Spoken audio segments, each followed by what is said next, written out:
Pour commencer l'étude des contemplations, il nous faut tout d'abord situer son écriture dans la vie de Victor Hugo. L'écriture des contemplations arrive à la suite d'un long moment de crise dans la vie de Victor Hugo. En 1830, Hugo a 28 ans.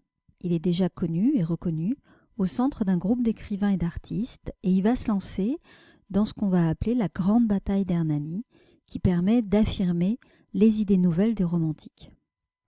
Au moment même où il acquiert une stature publique renforcée, en apparaissant comme le leader des romantiques, il connaît une première blessure intime. En effet, c'est à cette période que sa femme Adèle entame une liaison avec le critique littéraire Sainte-Beuve. Adèle est l'amour de jeunesse de Hugo. Il a 4 enfants avec elle, ils resteront un couple uni, mais dans une sorte d'accord, de respect mutuel pour leur vie amoureuse respective et distincte. En 1833, Hugo rencontre d'ailleurs Juliette Drouet, qui sera sa maîtresse toute sa vie, même s'il aura par ailleurs d'autres amantes.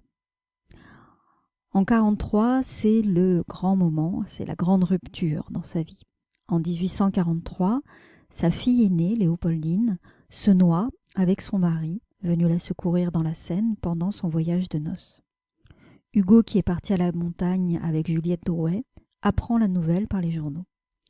C'est ce drame qui constitue un point de rupture absolu chez lui, au point qu'il ne peut plus pendant plusieurs années achever ses œuvres. Il écrit beaucoup, mais il ne peut pas aller au bout, il n'arrive pas à terminer ce qu'il écrit.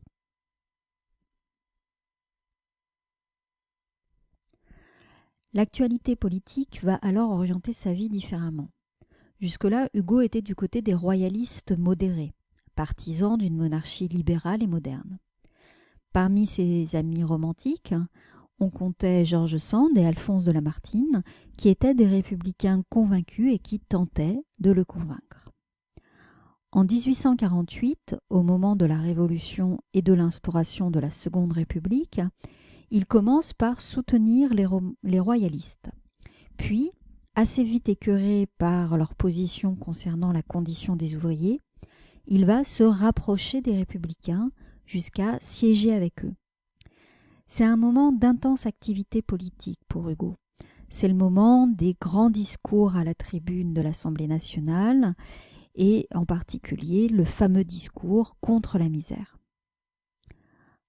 Le 2 décembre 1851, Louis-Napoléon Bonaparte, qui est alors président de la République, prend le pouvoir par la force. Il institue le Second Empire et prend le titre de Napoléon III. Les républicains comme Hugo sont pourchassés et ils sont, notamment Hugo, déclarés ennemis d'État. Il fuit et il va se réfugier sur les îles anglo-normandes de Jersey et de Guernesey. Il va y rester en exil pendant 20 ans. C'est en exil que Hugo va reprendre le chemin de l'écriture, au sens où il va parvenir à terminer des œuvres commencées plusieurs années auparavant. En 1852, il publie Les Châtiments, un recueil de poèmes politiques contre Napoléon III. En 1956, il publie Les Contemplations, où il rassemble des poèmes écrits en réalité depuis la mort de Léopoldine en 1943, voire des poèmes qui ont été écrits bien avant.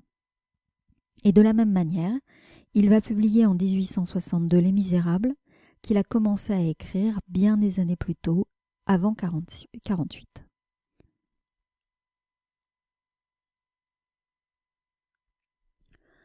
En fait, c'est en exil que Victor Hugo va devenir le grand homme que nous connaissons aujourd'hui.